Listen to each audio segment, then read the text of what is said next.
I am going to read a Russian short story translated into English by a very well-known author, Anton Chekhov. I would bet that most of you listening to this story would think you would be very, very happy if you thought you held the winning ticket to a lottery that would result in your getting a lot of money. Well, that may well be how the protagonist in this story reacted. But I'm giving you a hint that it's more complicated than that. Listen carefully how the thoughts develop and what they evolve into, other than just great happiness at the prospect of winning a lot of money. It's a lot more complicated than that. Listen for the development of the story. The Lottery Ticket by Anton Chekhov. Ivan Dmitritch, a middle-class man who lived with his family on an income of $1,200 a year and was very well satisfied with his lot, sat down on the sofa after supper and began reading the newspaper. "I forgot to look at the newspaper today," his wife said to him as she cleared the table. "Look and see whether the list of drawings is there." "Yes, it is," said Ivan Dmitritch. "But hasn't your ticket lapsed?" "No, I took the interest on Tuesday." "What is the number?"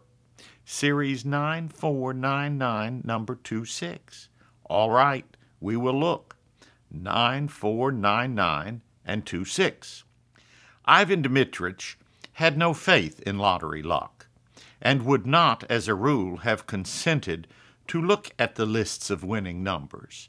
But now, as he had nothing else to do, and as the newspaper was before his eyes, he passed his fingers downward along the column of numbers, and immediately, as though in mockery of his skepticism, no further than the second line from the top, his eye was caught by the figure 9499. Unable to believe his eyes, he hurriedly dropped the paper on his knees without looking to see the number of the ticket, and just as though someone had given him a douche of cold water, he felt an agreeable chill in the pit of his stomach, tingling and terrible and sweet.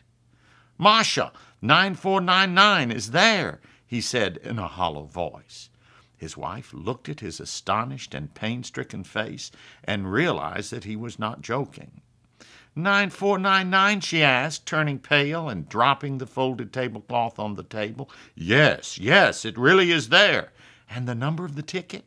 "Oh, yes, there's the number of the ticket, too, but stay, wait." "No, I say. Anyway, the number of our series is there. Anyway, you understand." Looking at his wife, Ivan Dmitritch gave a broad, senseless smile like a baby when a bright object is shown it. His wife smiled too.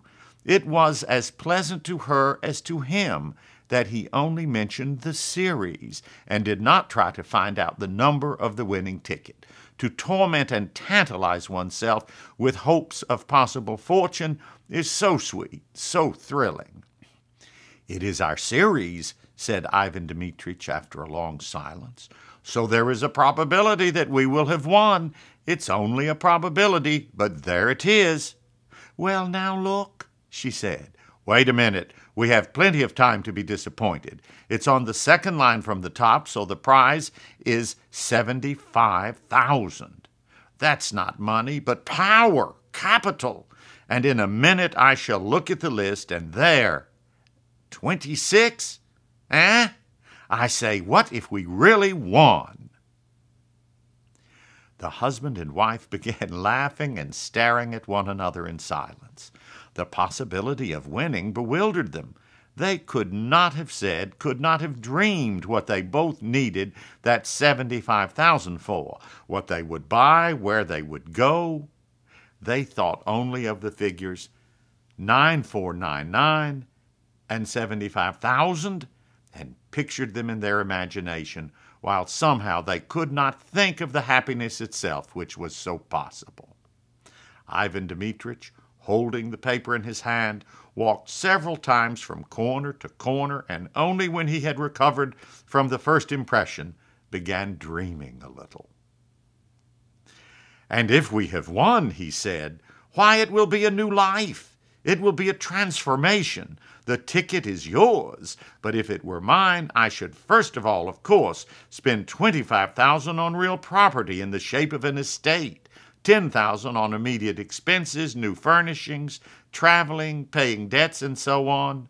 The other $40,000 I would put in the bank and get interest on it." "Yes, an estate, that would be nice," said his wife, sitting down and dropping her hands in her lap. "Somewhere in the Tula or Oryol provinces. In the first place, we shouldn't need a summer villa, and besides, it would always bring in an income."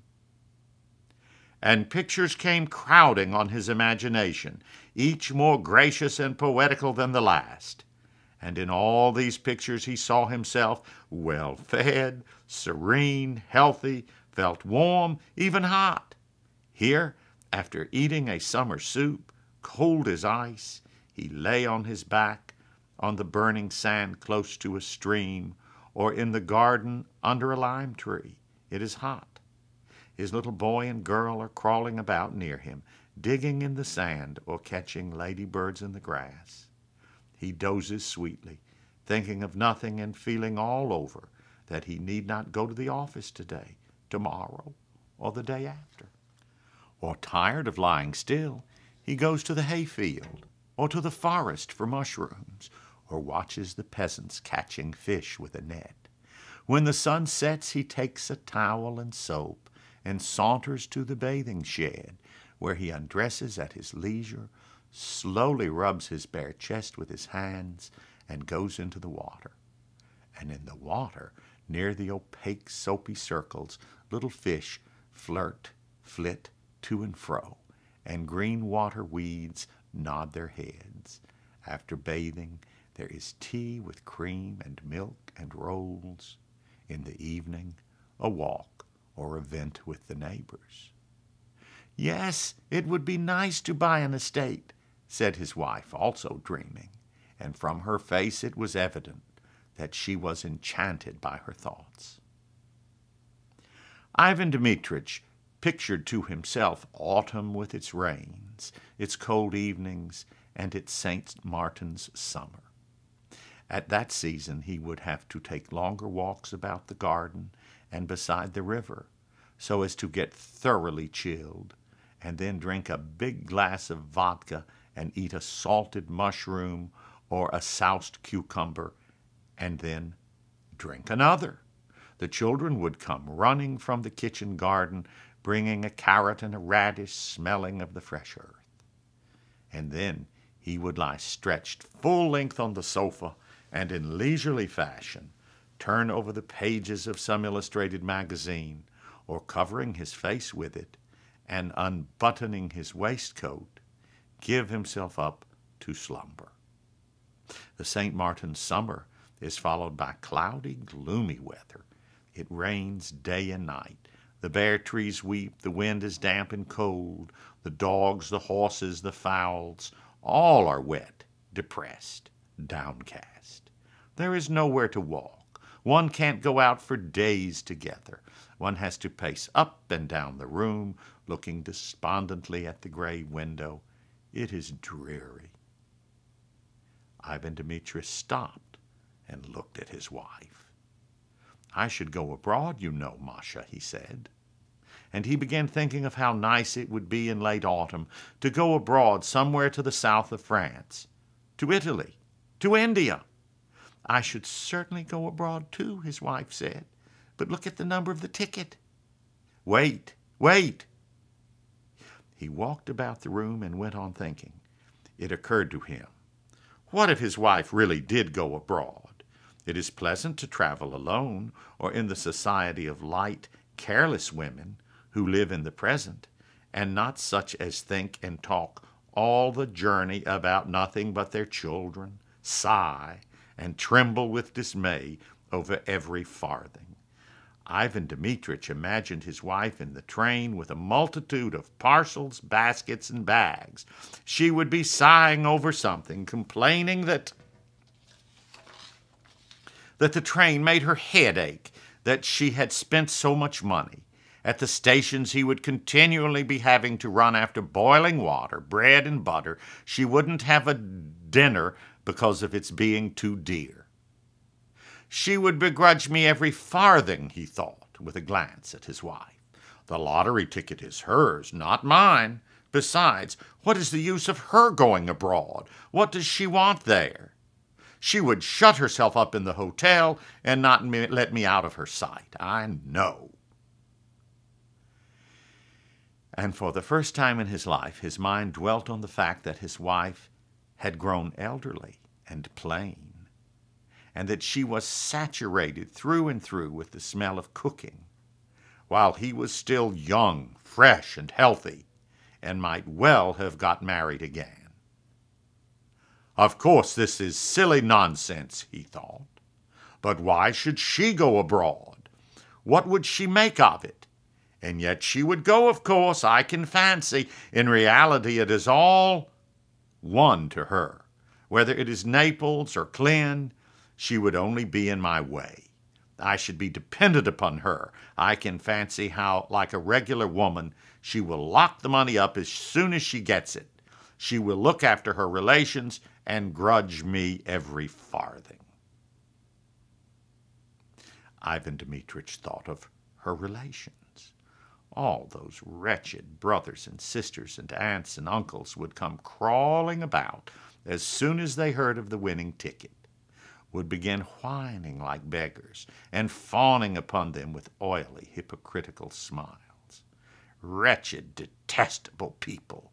If they were given anything, they would ask for more, while if they were refused, they would swear at them, slander them, and wish them every kind of misfortune. Ivan Dmitritch remembered his own relations, and their faces, at which he had looked impartially in the past, struck him now as repulsive and hateful. They are such reptiles, he thought. And his wife's face, too, struck him as repulsive and hateful. Anger surged up in his heart against her, and he thought malignantly, she knows nothing about money, and so she is stingy. If she wanted, she would give me 100 rubles and put the rest away under lock and key. And he looked at his wife, not with a smile now, but with hatred. She glanced at him too, and also with hatred and anger. She had her own daydreams, her own plans, her own reflections. She understood perfectly well what her husband's dreams were. She knew who would be the first to try to grab her winnings. It's very nice daydreams at other people's expense, is what her eyes expressed. No, don't you dare. Her husband understood her look. Hatred began stirring again in his breast, and in order to annoy his wife, he glanced quickly to spite her at the 4th page on the newspaper and read triumphantly, Series 9499, number 46, not 26. Hatred and hope both disappeared at once, and it began immediately to seem to Ivan Dmitritch and his wife that their rooms were dark and small and low-pitched, that the supper they had been eating was not doing them any good, but lying heavy on their stomachs, that the evenings were long and wearisome. "What the devil's the meaning of it?" said Ivan Dmitritch, beginning to be ill-humored. "Wherever one steps, there are bits of paper under one's foot, crumbs, husks. The rooms are never swept. One is simply forced to go out. Damnation, take my soul entirely. I shall go and hang myself on the first aspen tree." The end.